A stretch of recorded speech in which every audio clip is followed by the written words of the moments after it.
Usually table of contents যেগুলো থাকে সেগুলো অনেক অ্যাম্বিগুয়াস আর আনক্লিয়ার থাকে।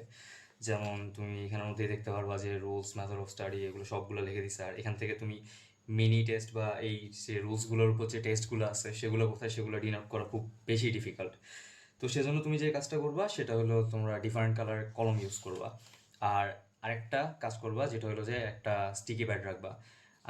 আমি স্টিকি প্যাড রাখতে পারি নাই, আমি আলাদা করে একটা টেপ মারি লাগাই দিছি। আর এমনিতেও তোমাদের জন্য স্টিকি প্যাড কিনে এনে আবার লাগাও, এরপর আবার ভিডিও করো, এত টাইম আমাদের নাই।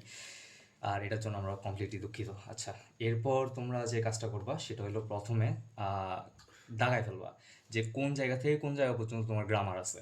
বিকজ এখান থেকে মানে বুঝে ফেলাটা খুব কঠিন। আর তুমি প্রথমে যে কাজটা করবা, পুরো ওভারভিউ করবা, পুরা টেবিল অফ কন্টেন্টস যা আছে সেগুলো সবগুলো পড়বা। এরপর পড়ে পড়ে দেখবা যে কোন জায়গাগুলো তোমার সবচেয়ে বেশি সমস্যা। আর সেগুলো চাইলে তুমি লাল কালি দিয়ে ডিনোট করতে পারো। যেমন আমার যে যখন